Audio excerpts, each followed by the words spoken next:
our Kelid with some striking rather than crashing in with the forearm. Okay, so kind of like your punch drill, parry, then we'll hit here.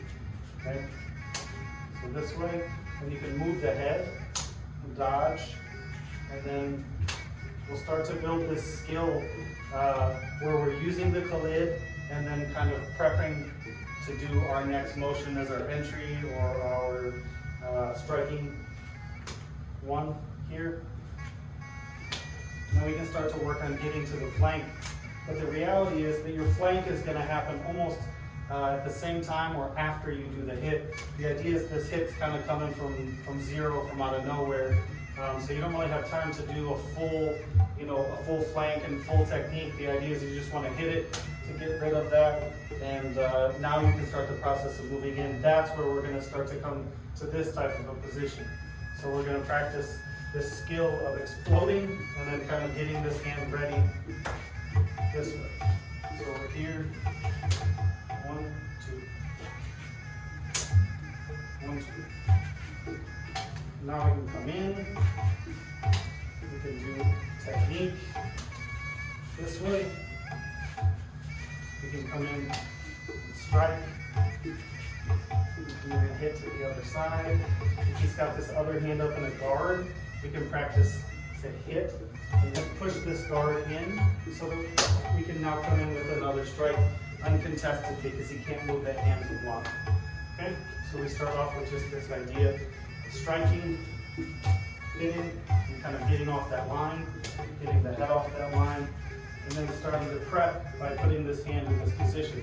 Now this is just like our punch drill, so we could hit and then trap and come in and hit. The idea is we're trying to just kind of build this into a strike and then a posture, and that posture can kind of imply that you can do all of those other things. So we'll hit, and then this stays here. Okay. We can move in, do whatever. And you're going to come in and hit, and then this is going to come forward for your posture. What you can use this for as an application almost immediately, you can see that arm is coming right towards the face, so you can bash into the face with that impa forearm this way. 1, 2, and you can just mash right into the center of the face, into the nose. That's going to disrupt their vision really well. Another thing is you could use this as a feint. I like the idea of hitting to the face. If you move in with that and it just doesn't line up, you can still use it as something to cause them to blink or to react to having something moving towards the face. So what we were just talking about is when you come in with this, and this is coming forward, this is going to deter a lot of those secondary strikes because they're going to be reacting as if they're going to be hit in the face. The ideal situation would be we just hit them in the face. If you're here and you react to that, and then you come with something different, this is lined up pretty well to be able to go down, and then this one can come in and hit. It's lined up really well to be able to go up if something comes over, and then this is lined up really well to be able to strike. Like I said, you can kind of feint something in towards the eyes. If you push that forward here or here, you can cover the face and cover the eyes as this other strike comes in to disguise it, to camouflage it. There, okay? So that's to the inside. So here, yep, and then this one forward. It's the same motion as before. The idea is it just has a different meaning because we're on the inside. Okay, obviously you could also use this as an impale. So if we're here and I come to the inside here, I can use this to hit to the biceps if it's a little farther in. If it's a little closer, I can come in and hit this stuff in here to try to weaken his ability to make a tight fist, which works really well for us. So we're here, and now what I can do is when I come to this position here, I can use this as an impale this way. So here, 1, 2. Okay? Or I can crash forward with this way into the face and actually use the elbow instead of the forearm as my hit. Here, and then here. And then this hand is ready to continue striking. 1, 2, 3. And I can hit wherever I need to. Hit into my posture. Now this punch comes in. We're going to unfold that into a new posture. So that's going to be here.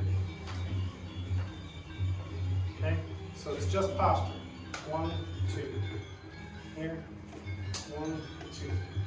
Okay, so we're going to do 1, 2, and as we do the 2, hit. And now this one is going to move forward with that hit right from where it's at. 1, 2, 3, 4. 1, 2, 3.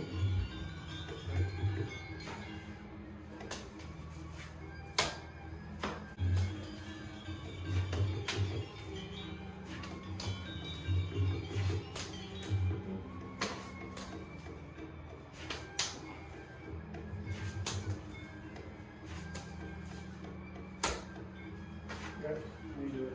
1, 2, 1, 2. Don't make it a hit because you want to catch and like absorb the punch. So if you hit it, it's going to go like this, and then I'm going to still be moving. What you want is to turn me away so that this now is disrupting my stance this way. Okay. Now when I go to come back in, this is already hidden. If I go to come back in with this, this is already hidden. Okay.